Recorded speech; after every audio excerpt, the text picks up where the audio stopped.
दोस्तों वीडियो के नीचे जो चैनल का नाम दिख रहा है कुछ अलग कुछ रोचक, उसके साइड में जो लाल रंग का सब्सक्राइब लिखा हुआ है उसको क्लिक करके साइड में जो बेल आइकन है, घंटा का आइकन, उसको ऑल कर दीजिए ताकि मैं जब भी वीडियोस अपलोड करूं आपको जानकारी मिले, आपको एसएमएस मिले, नोटिफिकेशन मिले। ठीक है, स्वागत है मेरे चैनल पर। दोस्तों पिछले वीडियो पर हमने पढ़ा था कैकेयी का राजा दशरथ को चिंता में डालना, वनवास और राज्याभिषेक के लिए राम और भरत के बीच तुलना करना। तो पिछले सारे वीडियोस आप देख सकते हैं इस वीडियो के नीचे चैनल के नेम पे क्लिक करके प्लेलिस्ट में जाएंगे और शुरुआत से देखेंगे। उसके बाद आज का चैप्टर है श्री राम का कैकेयी से पिता के चिंतित होने का कारण पूछना और कैकेयी का कठोरतापूर्वक अपने मांगे हुए वरों का वृत्तांत बताकर श्री राम को वनवास के लिए प्रेरित करना। तो पिछला वीडियो देख सकते हैं। इस वीडियो को समझने के लिए महल में जाकर श्री राम ने पिता को कैकेयी के साथ एक सुंदर आसन पर बैठे देखा। वे विषाद में डूबे हुए थे, उनका मुंह सूखा गया था और वे बड़े दयनीय दिखाई देते थे।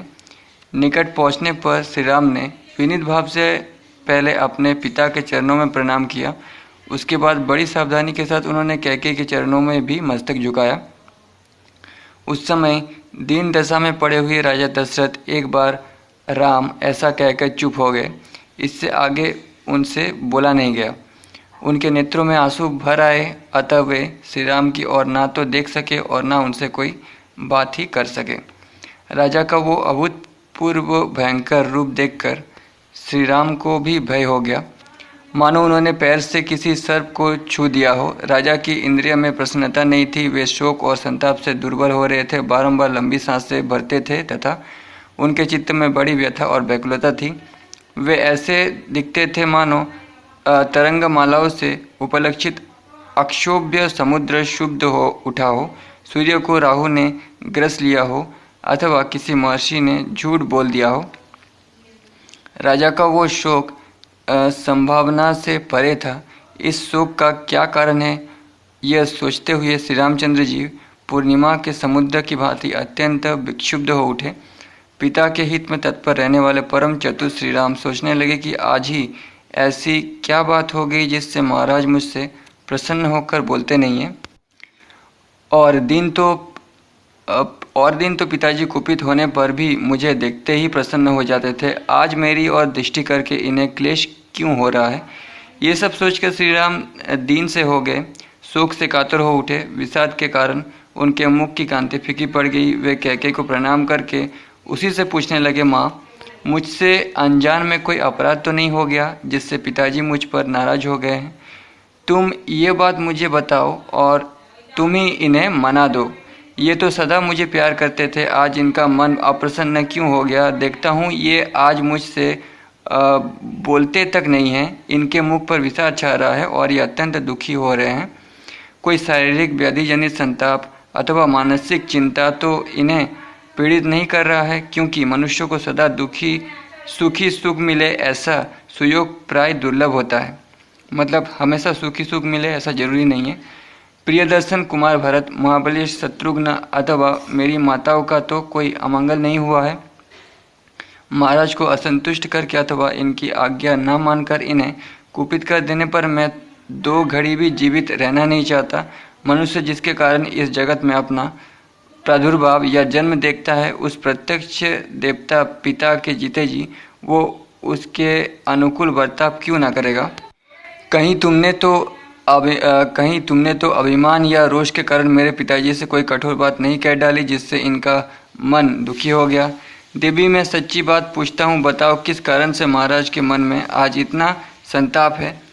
इनकी ऐसी अवस्था तो पहले कभी नहीं देखी गई थी। महात्मा श्री राम के इस प्रकार पूछने पर अत्यंत निर्लज कैकेयी बड़ी ढिठाई के साथ अपने मतलब की बात इस प्रकार बोली, राम, महाराज कुपित नहीं है और ना इन्हें कोई कष्ट ही हुआ है।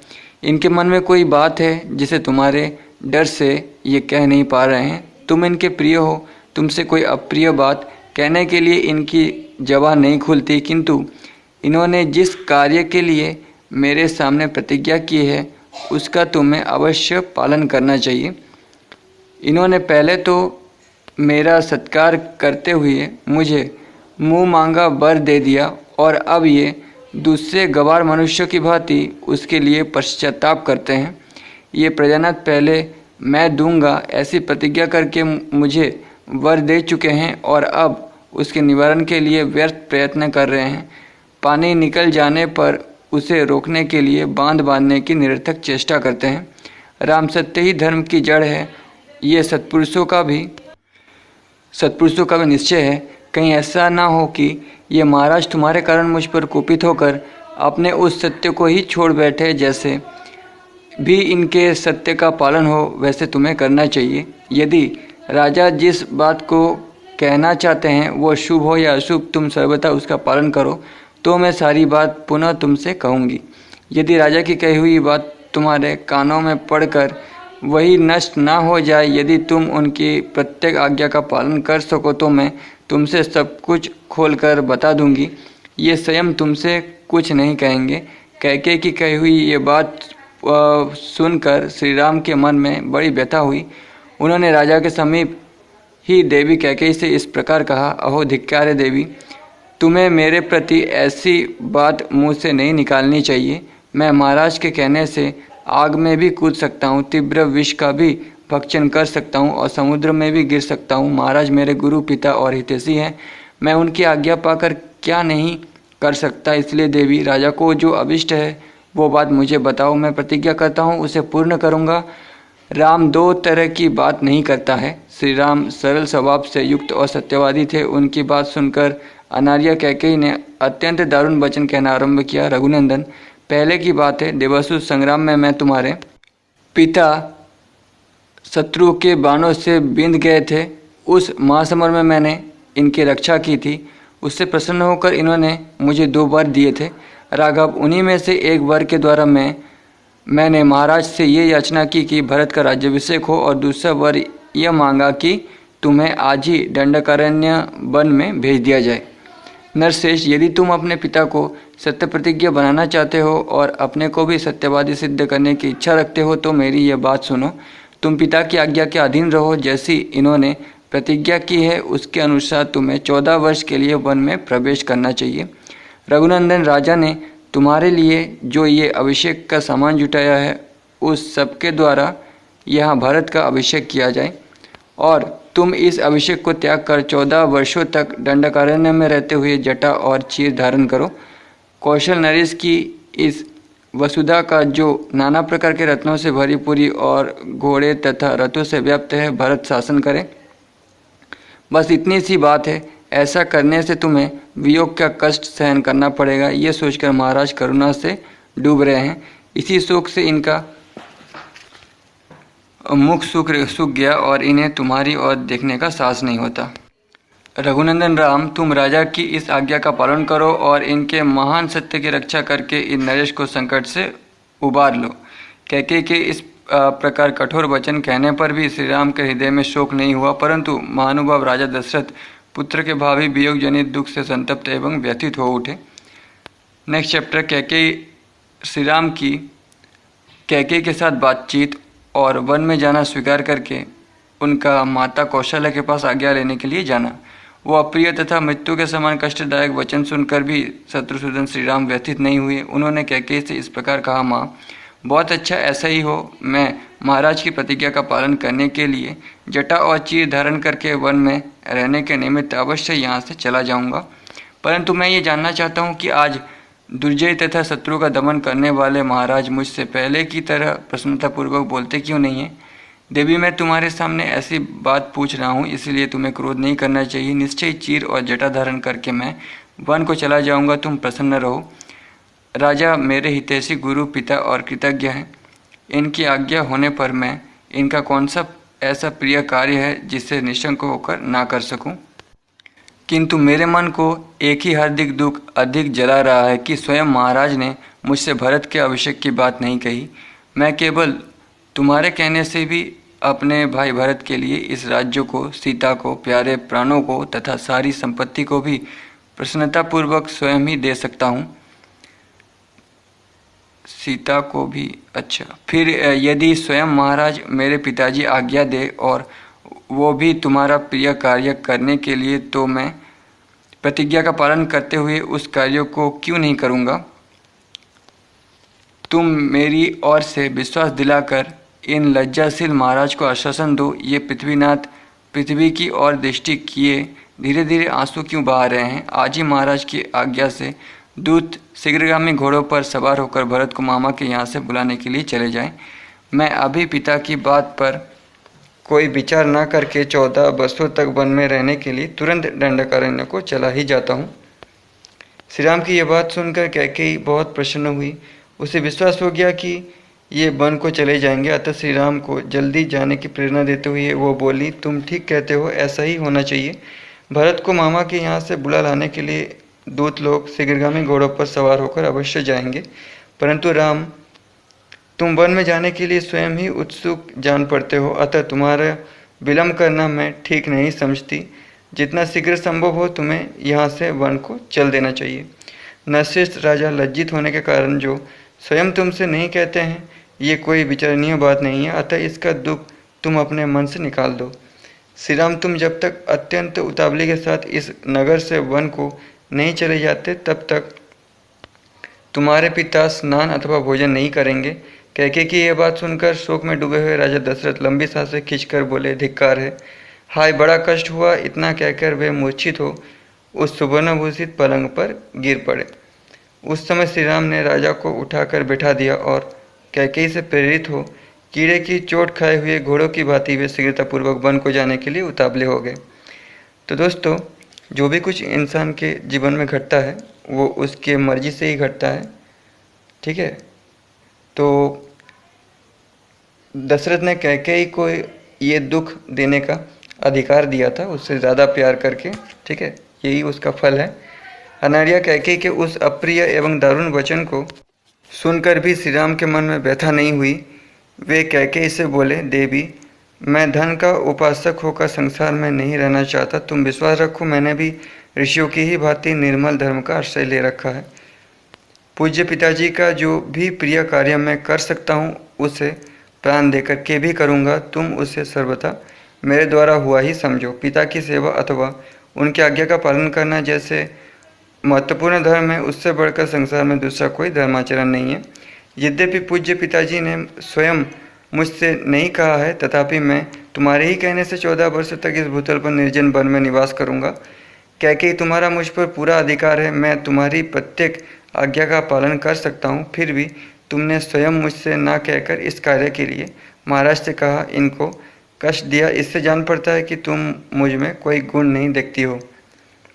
तो उस समय नाम से पुकारा जाता था, जैसे राम कैकेयी को कैकेयी बोल के पुकार रहे, तो उस समय ऐसा नियम था शायद।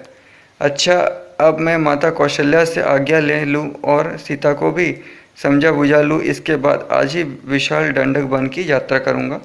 तुम ऐसा प्रयत्न करना जिससे भरत इस राज्य का पालन और पिताजी की सेवा करते रहें, क्योंकि यही सनातन धर्म है। श्री राम का ये वचन सुनकर पिता को बहुत दुख हुआ। वे शोक के आवेग से कुछ बोल न सके, केवल फूट फूट कर रोने लगे। महातेजस्वी श्री राम उस समय अचेत पड़े हुए पिता महाराज दशरथ तथा अनार्या कैकेयी के भी चरणों में प्रणाम करके उस भवन से निकले। पिता दशरथ और माता कैकेयी की परिक्रमा करके उस अंतपुर से बाहर निकलकर श्री राम अपने सुहृदों से मिले। सुमित्रा का आनंद बढ़ाने वाले लक्ष्मण उस अन्याय को देखकर अत्यंत कुपित हो उठे थे, तथापि दोनों नेत्रों में आंसू भरकर वे चुपचाप श्री रामचंद्र जी के पीछे पीछे चले गए। श्री रामचंद्र जी के मन में अब बन जाने की आशंका का उदय हो गया था, अतः अभिषेक के लिए एकत्र की हुई सामग्री की प्रदक्षिणा करते हुए वे धीरे धीरे आगे बढ़ गए। उनकी ओर उन्होंने दृष्टिपात नहीं किया। श्री राम अविनाशी कांति से युक्त थे, इसलिए उस समय राज्य का न मिलना उस लोक कमनीय श्री राम की महती शोभा में कोई अंतर न डाल सका। जैसे चंद्रमा का क्षीण होना उसकी सहज शोभा का अपकर्ष नहीं कर पाता। वे वन में जाने को उत्सुक थे और सारी पृथ्वी का राज्य छोड़ रहे थे, फिर भी उनके चित्त में सर्वलोकातीत जीवन मुक्त महात्मा की भांति कोई विकार नहीं देखा गया। श्री राम ने अपने ऊपर सुंदर छत्र लगाने की मनाही कर दी। और डुलाए जाने वाले सुसज्जित चंवर भी रोक दिए। वे रथ को लौटाकर सज्जनों और पूर्ववासी मनुष्यों को भी विदा करके आत्मीय जनों के दुख से होने वाले दुख को मन में ही दबाकर इंद्रियों को काबू में करके ये अप्रिय समाचार सुनाने के लिए माता कौशल्या के महल में गए। उस समय उन्होंने मन को पूर्णतः वश में कर रखा था। जो सौभाग्यशाली मनुष्य सदा सत्यवादी श्रीमान राम के निकट रहा करते थे, उन्होंने भी उनके मुख पर कोई विकार नहीं देखा। मन को वश में रखने वाले महाबाहु श्री राम ने अपनी स्वाभाविक प्रसन्नता उसी तरह नहीं छोड़ी थी जैसे शरद काल का उद्दीप्त किरणों वाला चंद्रमा अपने सहज तेज का परित्याग नहीं करता है। महायशस्वी धर्मात्मा श्री राम मधुर वाणी में सब लोगों का सम्मान करते हुए अपनी माता के समीप गए। उस समय गुणों में श्री राम की ही समानता करने वाले महापराक्रमी भ्राता सुमित्रा कुमार लक्ष्मण भी अपने मानसिक दुख को मन में ही धारण किए हुए श्री राम के पीछे पीछे गए। अत्यंत आनंद से भरे हुए उस भवन में प्रवेश करके लौकिक दृष्टि से अपने अभिष्ट अर्थ का विनाश हुआ देखकर भी हितैषी सुहृदों के प्राणों पर संकट आ जाने की आशंका से श्री राम ने यहाँ अपने मुख पर कोई विकार नहीं प्रकट होने दिया। नेक्स्ट चैप्टर, राजा दशरथ की अन्य रानियों का विलाप। श्री राम का कौशल्या के भवन में जाना और उन्हें अपने वनवास की बात बताना, कौशल्या का अचेत होकर गिरना और श्री राम के उठा देने पर उनकी ओर देखकर विलाप करना। तो जो कुछ भी हो रहा है वो राजा दशरथ की मर्जी से ही हो रहा है। राजा दशरथ ने ही दुख को ये अधिकार दिया कि वो उनके पास आए। राजा दशरथ ने ही कैकेयी को अधिकार दिया कि वो उन्हें दुखी करे, क्योंकि राजा दशरथ ने ही कैकेयी से ज़्यादा प्यार करके उन्हें यह अधिकार दिया था। इंसान के जीवन में जो भी कुछ घटता है इंसान के अनजाने में और इंसान की मर्जी से किए गए कर्मों का ही फल होता है। ठीक है, तो चलिए आगे पढ़ते हैं। उधर पुरुष सिंह श्री राम हाथ जोड़े हुए जो ही कैकेयी के महल से बाहर निकल गए तो ही अंतपुर में रहने वाली राज महिलाओं का महान आर्तनाद प्रकट हुआ। वे कह ही रही थी कि हाय, जो पिता की आज्ञा ना देने पर भी समस्त अंतपुर के आवश्यक कार्यों में स्वयं संलग्न रहते थे, जो हम लोगों के सहारे और रक्षक थे, वे श्री राम आज वन को चले जाएंगे। वे रघुनाथ जी जन्म से ही अपनी माता कौशल्या के प्रति जैसा बर्ताव करते थे वैसा हमारे साथ भी करते थे। जो कठोर बात कह देने पर भी कुपित नहीं होते थे, दूसरे के मन में क्रोध उत्पन्न करने वाली बातें नहीं बोलते थे तथा जो सभी रूठे हुए व्यक्तियों को मना लिया करते थे, वही श्री राम आज यहाँ से वन को चले जाएंगे। बड़े खेद की बात है कि हमारे महाराज की बुद्धि मारी गई। ये इस समय संपूर्ण जीव जगत का विनाश करने पर तुले हुए हैं, तभी तो ये समस्त प्राणियों के जीवनाधार श्री राम का परित्याग कर रहे हैं।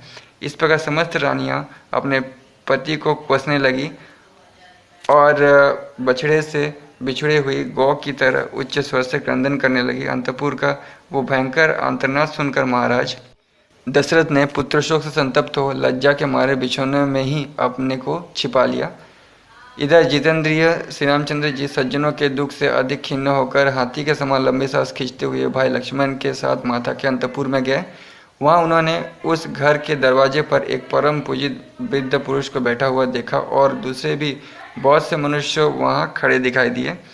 वे सबके सब विजय वीरों में श्रेष्ठ रघुनंदन श्री राम को देखते ही जय जयकार करते हुए उनकी सेवा में उपस्थित हुए और उन्हें बधाई देने लगे। पहली जोड़ी पार करके जब वे दूसरे में पहुंचे तब वहां उन्हें राजा के द्वारा सम्मानित बहुत से विदग्ध ब्राह्मण दिखाई दिए। उन वृद्ध ब्राह्मणों को प्रणाम करके श्री रामचंद्र जी जब तीसरी जोड़ी में पहुंचे तब वहां उन्हें द्वार रक्षा के कार्य में लगी हुई बहुत सी नववयस्का एवं वृद्ध अवस्था वाली स्त्रियां दिखाई दी। उन्हें देखकर उन स्त्रियों को बड़ा हर्ष हुआ। श्री राम को बधाई देकर उन स्त्रियों ने तत्काल महल के भीतर प्रवेश किया और तुरंत ही श्री रामचंद्र जी माता को उनके आगमन का प्रिय समाचार सुनाया। उस समय देवी कौशल्या पुत्र की मंगल कामना से रात भर जाग कर सवेरे एकाग्रचित हो भगवान विष्णु की पूजा कर रही थी। वे रेशमी वस्त्र पहनकर बड़ी प्रसन्नता के साथ निरंतर व्रत परायणा होकर मंगल कृत्य पूर्ण करने के पश्चात मंत्रोच्चारण पूर्वक उस समय अग्नि में आहुति दे रही थी। उसी समय श्री राम ने माता के शुभ अंतपुर में प्रवेश करके वहां माता को देखा। वे अग्नि में हवन करा रही थी। रघुनंदन ने देखा तो वहां देव कार्य के लिए बहुत सी सामग्री संग्रह करके रखी हुई थी। दही, अक्षत, घी, मोदक, हविष्य, धान का लावा, सफ़ेद माला, खीर, खिचड़ी, समिधा और भरे हुए कलश, ये सब वहाँ दृष्टिगोचर हुए। उत्तम कांति वाली माता कौशल्या सफ़ेद रंग की रेशमी साड़ी पहने हुई थी। वे व्रत के अनुष्ठान में दुर्बल हो गई थी और इष्ट देवता का तर्पण कर रही थी। इस अवस्था में श्री राम ने उन्हें देखा। माता का आनंद बढ़ाने वाले प्रिय पुत्र को बहुत देर के बाद सामने उपस्थित देख कौशल्या देवी बड़े हर्ष में भरकर उसकी ओर चली, मानो कोई घोड़ी अपने बछड़े को देखकर बड़े हर्ष से उसके पास आई हो। श्री रघुनाथ जी ने निकट आई हुई माता के चरणों में प्रणाम किया और माता कौशल्या ने उन्हें दोनों भुजाओं से कसकर छाती से लगा लिया और बड़े प्यार से उनका मस्तक सूंघा। उस समय कौशल्या देवी ने अपने दुर्जय पुत्र श्री रामचंद्र जी से पुत्र स्नेह बस यह प्रिय एवं हितकर बात कही, बेटा तुम धर्मशील वृद्ध और महात्मा राजर्षियों के समान आयु कीर्ति और कुलोचित धर्म प्राप्त करो। रघुनंदन अब तुम जाकर अपने सत्य प्रतिज्ञा पिता राजा का दर्शन करो। वे धर्मात्मा नरेश आज ही तुम्हारा युवराज के पद पर अभिषेक करेंगे। ये कहकर माता ने उन्हें बैठने के लिए आसन दिया और भोजन करने को कहा। भोजन के लिए निमंत्रित होकर श्री राम ने उस आसन का स्पर्श मात्र कर लिया। फिर वे अंजलि फैलाकर माता से कुछ कहने को उद्यत हुए। वे स्वभाव से ही विनयशील थे तथा माता के गौरव से भी उनके सामने नतमस्तक हो गए। उन्हें दंडकारण्य को प्रस्थान करना था, अतः वे उसके लिए आज्ञा लेने को उपक्रम करने लगे। उन्होंने कहा, देवी निश्चय ही तुम्हें मालूम नहीं है, तुम्हारे ऊपर महान भय उपस्थित हो गया है। इस समय मैं जो बात कहने जा रहा हूँ उसे सुनकर तुमको, सीता को और लक्ष्मण को भी दुख होगा, तथापि कहूँगा अब तो मैं दंडकारण्य वन में जाऊंगा। अतः ऐसे बहुमूल्य आसन की मुझे क्या आवश्यकता है। अब मेरे लिए ये कुश की चटाई पर बैठने का समय आया है। मैं राजभोज्य वस्तु का त्याग करके मुनि की भांति कंदमूल और फलों से जीवन निर्वाह करता हुआ 14 वर्षों तक निर्जन वन में निवास करूंगा। ये एक चित्र है।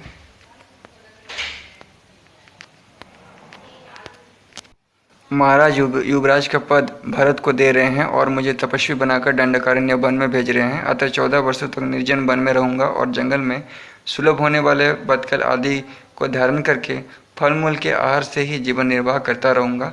यह अप्रिय बात सुनकर वन में फरसे से कटी हुई साल वृक्ष की शाखा के समान कौशल्या देवी सहसा पृथ्वी पर गिर पड़ी, मानो स्वर्ग से कोई देवंगना भूतल पर आ गिरी हो। जिन्होंने जीवन में कभी दुख नहीं देखा था, जो दुख भोगने योग्य भी नहीं थी, उन्हीं माता कौशल्या को कटी हुई कदली की भांति अचेत अवस्था में भूमि पर पड़ी देख श्री राम ने हाथ का सहारा देकर उठाया। जैसे कोई घोड़ी पहले बड़ा भारी बोझ ढो चुकी हो और थकावट दूर करने के लिए धरती पर लोट पोट कर उठी हो, उसी तरह उठी हुई कौशल्या जी के समस्त अंगों में धूल लिपट गई थी और वे अत्यंत दीन दशा को पहुंच गई थी। उस अवस्था में श्री राम ने अपने हाथ से उनके अंगों की धूल पहुंची। कौशल्या जी ने जीवन में पहले सदा सुख ही देखा था और उसी के योग्य थी, परंतु उस समय वे दुख से कातर हो उठी थी।